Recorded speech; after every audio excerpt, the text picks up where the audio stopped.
My book is about a struggling widow who has to flee to New York City with her children.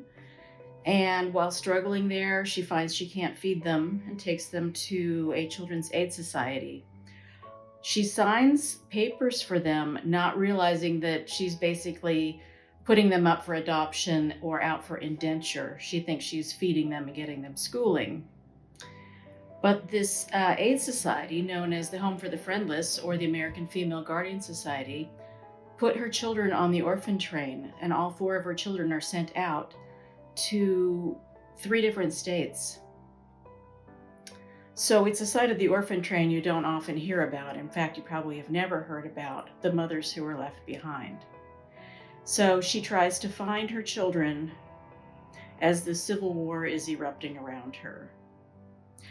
And that's the struggle of the story. I wrote The Bereaved because I wanted to find out who was this kind of mysterious great-grandfather in our family tree. He was not a mystery to me, but his background was. What was his heritage? Where did he come from? All we knew was that he had come on the train, and we had the receipt of this train from 1856, and who put him on that train. It was like Paddington the bear.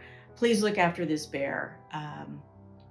So where did he come from? Who were his parents? And so I wanted to solve the mystery. And it took me a couple of years of intense ancestry.com research and searching online, trying to find where he might have come from. And when I finally realized that he may have come on the orphan train, and I contacted the Orphan Train Museum in Concordia, Kansas, and they sent me the papers, I saw that his mother had given up four children, not just one. She was still alive, and she begged for her children back, and they wouldn't give her children back. And that, to me, was a story that needed to be told. I didn't know that I was going to write a novel when I started working on this story. I'm a journalist by trade, and I really thought I was going to be writing a nonfiction book about the history of the orphan train and who was left behind. And I was thinking it would be like a Nancy Drew mystery. How do we uncover this and write it as a nonfiction book?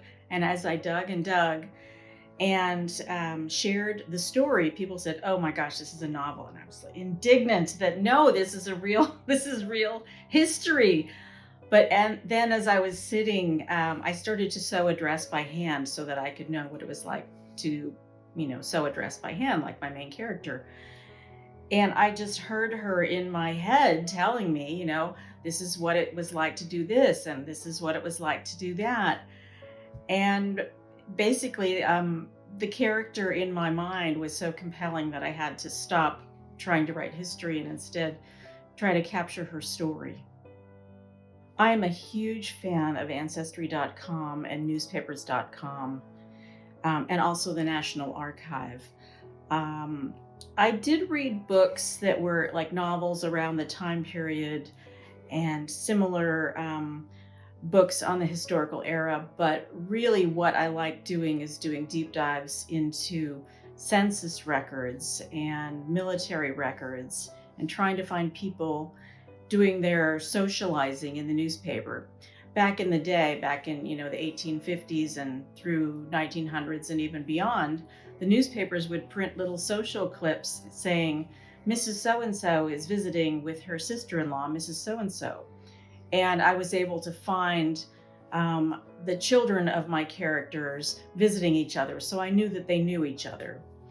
In looking at the census records, I could see who was living with Martha when she was sharing an apartment with another single woman who had a teenage daughter, and what their jobs were. And I could see what all of their neighbors were doing.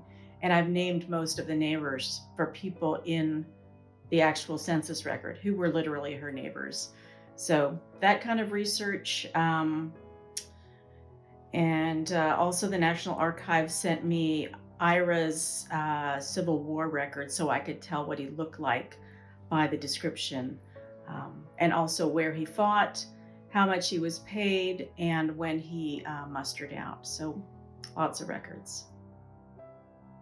What I love about Martha is her resilience and her determination.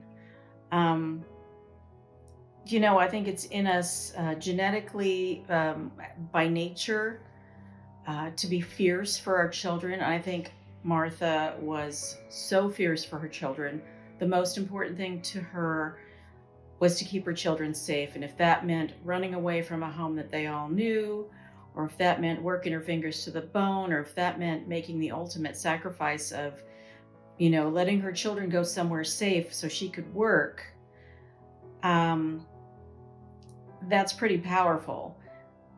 But then finding that, maybe she had made a mistake and she wanted to get her children back, she really went to no ends of, to the ends of the earth to find them. And she wrote letter after letter to the society to ask where her children were and please bring them back to her. So I just think her resilience, her determination, and her undying love for her children, it's a lot to admire.